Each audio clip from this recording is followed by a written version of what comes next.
ayer la Secretaría de Relaciones Exteriores confirma el hallazgo de un cuerpo en el lago Osoyoos, muy cerca de Vancouver, a unas 3 horas de la ciudad de Vancouver, en Columbia Británica, muy cerca de un desierto, y muy cerca donde precisamente se están desarrollando los incendios que están afectando demasiado en esta zona de Vancouver, de Columbia Británica.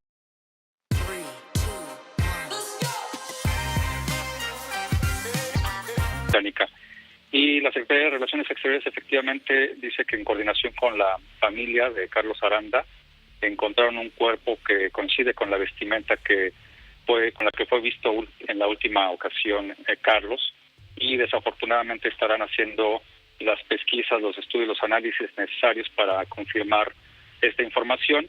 Sin embargo, te puedo decir que información de la embajada, fuentes de la Embajada de México aquí en Ottawa, me acaban de confirmar que efectivamente podría tratarse de Carlos, y desafortunadamente pues todavía no se tiene más información acerca de por qué, cuándo fue encontrado, los detalles de este hallazgo, que desgraciadamente afectará muchísimo a la familia de Carlos, y que pues obviamente le damos el pésame desde aquí. Antonio, la familia había informado que parte de la información se transmitió en una breve conversación telefónica con una prima de Carlos Tomás Aranda Burgoyne, a quien le dijeron que el cuerpo encontrado allá en donde tú localizas, en la Columbia Británica, en la laguna de Osoyoos, presenta un estado de descomposición tal que impide su identificación a partir de los rasgos físicos, pero creen efectivamente podría tratarse del joven porque una de sus prendas podría guardar similitud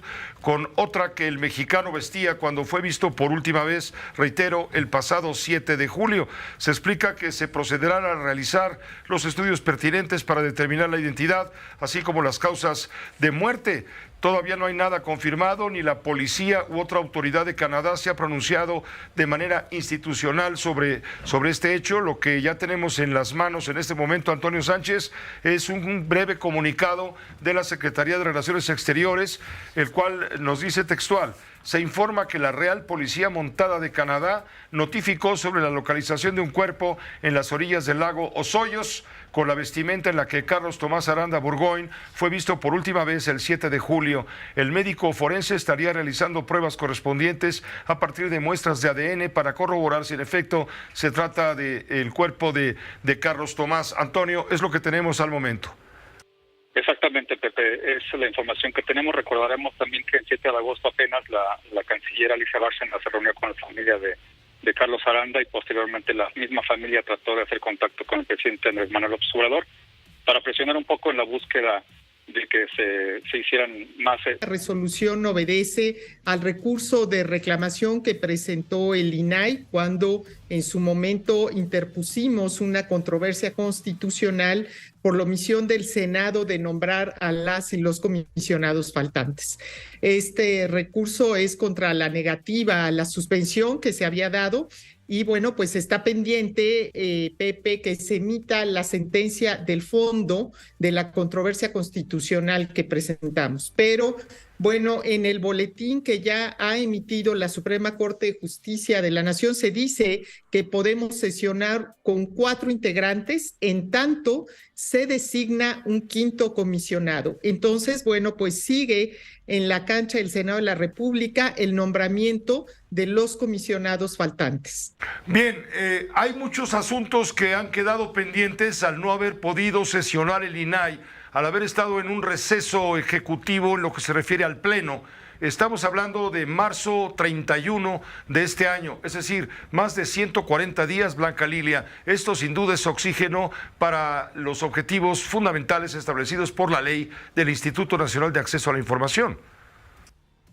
Totalmente de acuerdo. Han sido días muy largos, muy inciertos, Pepe, y muy difíciles. 145 días con más de 8,300 recursos de revisión que se han recibido y donde, bueno, pues el INAI no se detuvo, no se ha frenado, están listos para ser votados en la próxima sesión, más de 6,000 recursos de revisión, y en ese sentido, pues el INAI cumplirá de manera puntual y transparente en los términos de la habilitación funcional que ha recibido este órgano garante de 2 derechos fundamentales para la sociedad mexicana.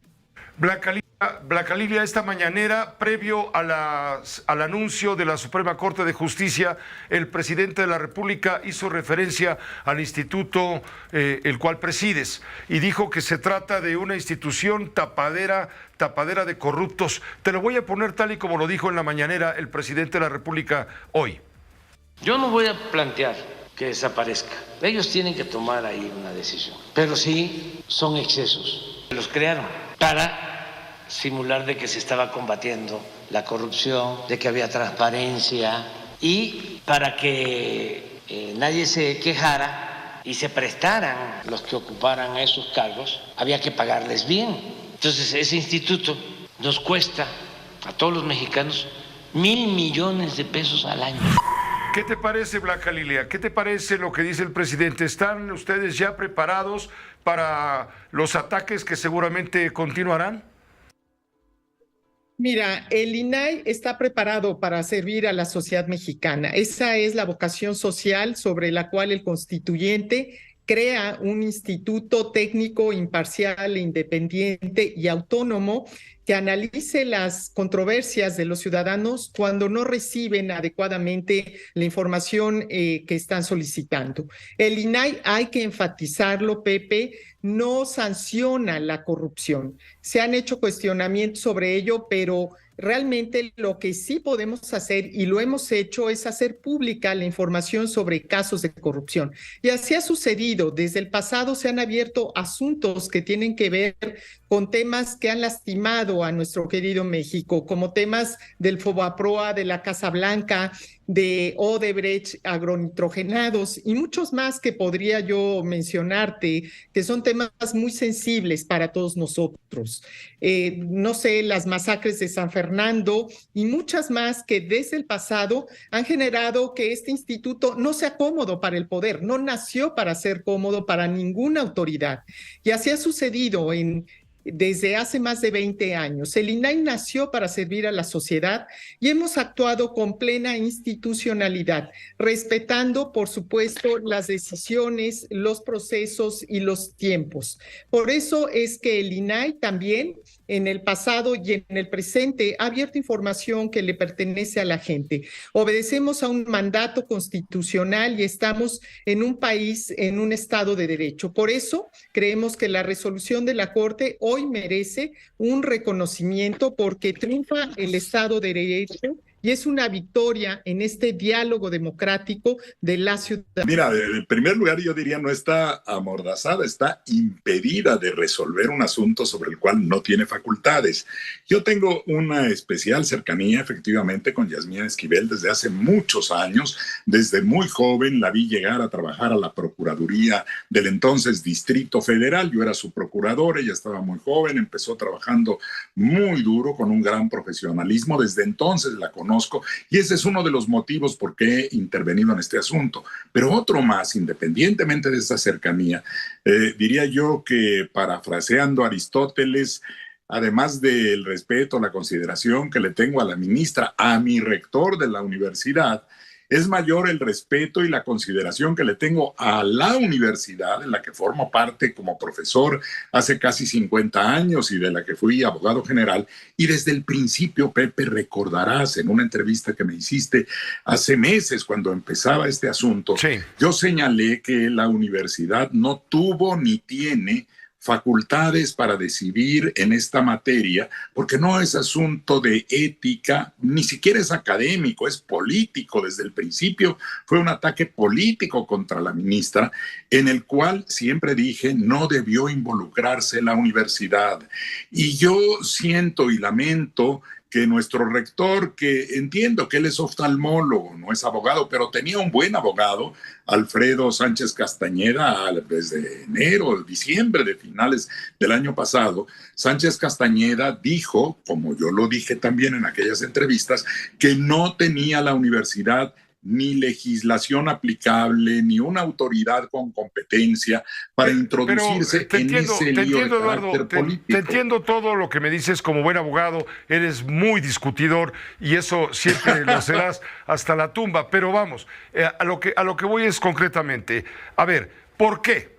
¿Por qué? Si la ministra Yasmín Esquivel Moza es inocente de plagio de su tesis, ¿por qué no permite que el Comité de Ética de la universidad dé a conocer finalmente un dictamen que en todo caso le favorecería y limpiaría su nombre? De lo contrario, al impedir por medio de amparos, ha interpuesto 3 juicios de amparo y 2 en materia civil, al impedir esto se detona la sospecha de que algo tiene que esconder la ministra. No, oye, mira, la ministra ha sido muy prudente, como una mujer de leyes ha recurrido a las instancias jurídicas, no a un debate en los medios. Ella está en ese ámbito de la aplicación del derecho, que es donde debe resolverse esto. No es que no quiera que se sepa, por supuesto que quiere que se sepa y ya se sabe, es algo que no quiere admitir el área jurídica de la universidad. La verdad no sé por qué, por un empecinamiento en juzgarla y condenarla sin que se haya resuelto el asunto. Fíjate, yo veía lo que decía el señor rector ayer, que no conoce el dictamen, pero que se afecta a la universidad con este asunto. Si no conoce el dictamen, ¿cómo puede decir que se afecta a la universidad y que se afecta a los egresados? Y viene haciendo estas declaraciones desde hace 7 meses, Pepe. Entonces, todo indica que hay un prejuicio, una animadversión contra la ministra por fines políticos en un área en donde no hay facultades para resolver. Eso es lo que hay que tener muy presente. Ese comité de ética es un comité que carece de facultades para resolver sobre un asunto de autoría de un texto. Eso le toca al Poder Judicial, que ya lo... Unas noticias maravillosas, ya que la India se convierte en el 4º país en alunizajar una nave a la superficie de la Luna, ¿verdad? Porque sigue a Estados Unidos, China y Rusia. Y entonces es un logro muy, muy grande, y en especial porque son los primeros que llegan al Polo Sur, que no es nada fácil, es más complicado. ¿Cuál es doctor, cuál es el objetivo de estas misiones, en este caso no tripuladas? En este caso de no tripuladas es para ir y ver dónde podemos identificar lugares donde tal vez se pueda colocar una base lunar que entonces puedan vivir humanos en forma de periodos largos. ¿Y por qué en el Polo Sur? Porque se cree que en los cráteres, en la sombra de los cráteres, allí hay bastante hielo y agua que se pueda utilizar, y entonces la vida como la conocemos nosotros se necesita agua, y entonces por eso es que estamos buscando las regiones de las áreas del Polo Sur para poder identificar esas áreas. Por eso se ha convertido, doctor, en una obsesión de la humanidad conquistar la Luna. Sigue siendo vigente después de lo que ocurrió en 1969 con aquella nave que llegó a la Apolo. Recuérdame, por favor. Apolo 11 llegó en 1969, claro. Y la última fue Apolo 17 en 1972. Así que desde 1972 no hemos tenido ninguna presencia humana en la superficie de la Luna. Hemos mandado como están mandando aquí la India y China y Rusia y Estados Unidos, hemos mandado naves no tripuladas, pero ¿qué crees, Pepe? Que para el próximo año, con el nuevo programa de Artemis de la NASA, vamos a mandar una tripulación para que le dé órbita a la Luna y regrese, y luego con la tercera misión de Artemis, porque esta va a ser la La segunda está tripulada. La tercera misión, que es en aproximadamente 2 años y medio, vamos a llegar hasta la superficie de la Luna. Y lo importante es que no nomás van a ir astronautas, sino van a ir astronautas de color, o sea, haciendo, saben, no nomás americano, sino tal vez pueda ser un latino. Y luego también va a haber también una mujer. Entonces eso es algo también increíble, que vamos a tener astronautas de todo sabores allí en la superficie de la Luna. Y entonces ahora estamos regresando a la Luna porque al principio era una carrera política de quién llegaba a la Luna primero. En esos tiempos, 1969 a 72, no teníamos la tecnología que tenemos ahora. Y entonces ahora lo que pretendemos hacer es identificar un lugar, como está haciendo la India, donde podemos llegar y establecer una base de larga duración para probar las tecnologías que van a ser necesarias para que... Me acuerdo que hace 11 años hablábamos, estaba a punto de terminar el sexenio de Felipe Calderón, y te pregunté, ¿qué va a hacer Margarita Zavala cuando se vaya de Los Pinos? Y dijiste, espérate, ya es mi momento, ¿no? Yo me sacrifiqué 6 años por el señor Calderón, ahora me toca a mí hacer carrera. ¿Qué has hecho de 11 años para acá? No, bueno, primero no me sacrifiqué, al contrario... Es un gran honor poder lo cubriste. trabajar en el país, etc. La verdad, el más grande honor en términos cívicos y patrióticos.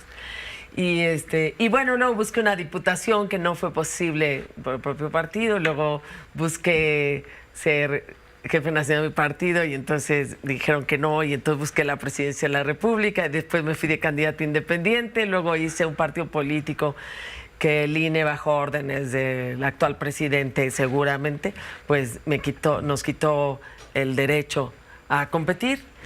Y luego el tribunal hizo lo propio con un magistrado terrible, una sentencia terrible. Pero siempre hay en el centro, por un lado, el país y la otra, el rescate democrático de nuestro México.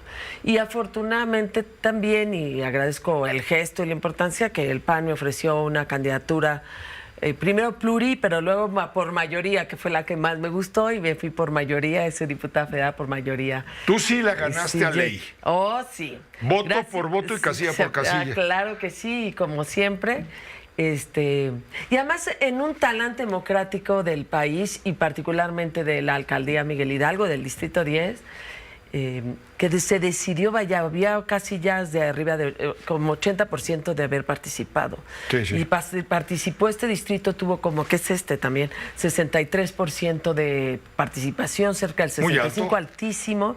Entonces, cuando la gente participa, cuando los ciudadanos participan, yo creo que gana la democracia. Y eso me pasó, la verdad es que hubo un talante democrático que espero que se repita en el 24, y creo que van bien las cosas para que se repita. Vas con el frente, evidentemente. No, sí, sin duda. Estás empeñadísima con el frente. ¿Para qué? ¿Tú quisieras ser jefa de gobierno en la Ciudad de México? Primero por partes. Yo creo que nos tenemos que poner de acuerdo todos lo más posible en la oposición, porque tenemos enfrente un gran reto. No está fácil, no estamos en condiciones democráticas, no es ni el 2018 ni el 12, al contrario, me parece que hay un enorme autoritarismo, está clarísimo, hay una destrucción de instituciones que nos obliga a todos a ponernos de acuerdo y salir como un frente. Entonces yo sí, siempre me pareció bien el frente, me da mucho gusto la generosidad o la conciencia de los partidos de que tenían que responder y abrirse, y desde luego el esfuerzo ciudadano. Y yo creo que ahí van muy bien las cosas. Yo ayer estuve muy pendiente de todos los foros, pero particularmente de ayer que lo comenté. Muy contenta, muy orgullosa de que esté Xóchitl. Yo le voy a Xóchitl. Tuvieron la necesidad de unirse para enfrentar con éxito una elección de Estado, como lo acaba de manifestar hace unos momentos Margarita Zavala. Una elección de Estado como las que padeció México de 30 años hacia atrás. Pero esta elección de Estado estará además en manos de trogloditas, o sea, cavernarios que no respetan de manera alguna la ley y las instituciones. Me preocupa, José, como me preocupó desde un principio cuando se iniciaba el recorrido para decidir la candidatura del Frente, porque desde el principio se buscó que recayera en la persona que cuente hoy con mayor apoyo social, y ese objetivo está en riesgo. Si la salida de Enrique de la Madrid beneficia naturalmente a Beatriz Paredes porque unifica el voto priista, la renuncia de Santiago Krill beneficia a Xóchitl Gálvez, pero el partido que tenga mayor cercanía con los electores en ese proceso interno lleva ventaja frente al otro, ventaja que solo puede ser nulificada por la ponderación que se haga en su momento entre la encuesta nacional y que también contarán para decidir el resultado. Habrá que ver, José, habrá que ver los resultados de la votación y de la encuesta. Hoy por hoy, para bien o para mal, no todo está decidido, pero esas fueron las reglas que adoptaron y así es la política real. Ojalá, José, que el gran esfuerzo que ha desplegado el Frente Amplio termine consolidado para que en su momento forme un gobierno de coalición honesto y capaz al servicio de México. Démosle un minutito a Movimiento Ciudadano, que pues es un partido, como tú dices, partido. La gente se pregunta si realmente le están apostando a una tercera vía, y ahí había que preguntarse, una tercera vía porque los partidos tradicionales pues no son, no representan a la ciudadanía y todo este choro, digamos. Si están apostando una tercera vía de no contaminarse, no me cuadra mucho esto de que sea una tercera vía cuando vemos la historia de Movimiento Ciudadano, que se ha aliado pues con los más diversos partidos en elecciones federales y locales, como el PRD, con el PAN, con el PT, incluso Pepe con Nueva Alianza. No hay una historia de MC de rechazar las alianzas, por el contrario, ¿sí? Imagínate ya de hace cuántos años estoy hablando, fue con el ingeniero Cárdenas, fue con López Obrador, fue con Anaya, Movimiento Ciudadano, y a nivel local te podría mencionar también que fue en alianza con muchos gobernadores. Entonces, creo que tenemos derecho a preguntarnos, respetando el derecho de Movimiento Ciudadano a correr por sí mismo, pues es un partido político que tiene sus principios, que tiene sus estatutos, que tiene su plan de gobierno, que lo han divulgado, un trabajo muy bien hecho, yo los felicito, pero sí tenemos derecho a preguntarnos si realmente creen que pueden ganar la elección presidencial. Te contestaría que ellos mismos te dirían que no, incluido Dante Delgado. Segundo, ¿qué papel puede jugar en una coyuntura como la que está viviendo México, que todo indica que tendrá en el 2024 una elección PP muy, pero muy polarizada? En las elecciones polarizadas normalmente van dos personas, dos proyectos, dos equipos, dos visiones distintas. Por eso la segunda pregunta que la gente quiere responderse es si Movimiento Ciudadano busca dividir el voto de forma tal que el Frente Amplio por México pues tenga menos posibilidades de ganar. Y la tercera pregunta que nos tenemos que hacer es si realmente le puede dar el triunfo al Frente Amplio si se une con el Frente Amplio. Y te digo con el Frente Amplio y no con Juntos Hacemos Historia, porque a mí me queda claro de la lectura de sus principios de Movimiento Ciudadano que está mucho más cerca de un proyecto de tipo socialdemócrata al cual le importa, valga la redundancia, la democracia al mismo tiempo que primero los pobres.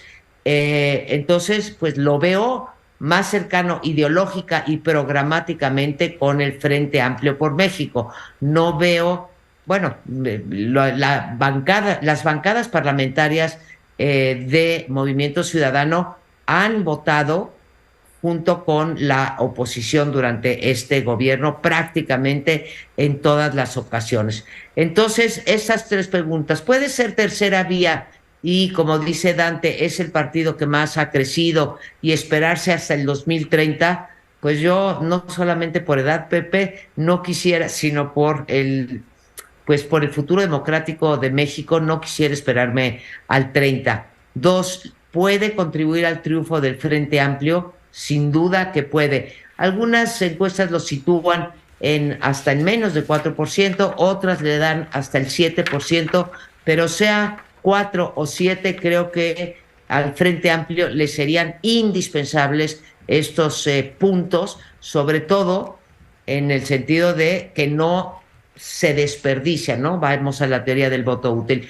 Y finalmente, pues no quisiera yo pensar, conociendo a Dante y conociendo a muchos amigos en Movimiento Ciudadano, que su afán es dividir el voto. En fin, no sé qué pase por sus cabezas, pero con esto que están viviendo, lo que sí te puedo asegurar es que el partido, si hay una escisión como la que parece estar habiendo, pues el partido perderá parte de sus votos. Recordemos, Pepe, que 7 de cada 10 votos del Movimiento Ciudadano están en Nuevo León y en Jalisco. Entonces, pues creo que el llamado de Alfaro, el llamado de Clemente Castañeda, el de otros, a sentarse a discutir cuál es el contexto en el que está México y cuál es el papel de Movimiento Ciudadano, es indispensable que pues sigan con este ejercicio que comenzaron hace pues el viernes, no el viernes pasado, sino el anterior, ¿no? Urge que se definan, las cosas están caminando muy rápidas, pues te insisto, yo respeto, pero si estamos viendo lo que estamos viendo, Pepe, es que hay personas ahí adentro que dicen, ¿saben qué? Es un momento definitorio para el futuro de México.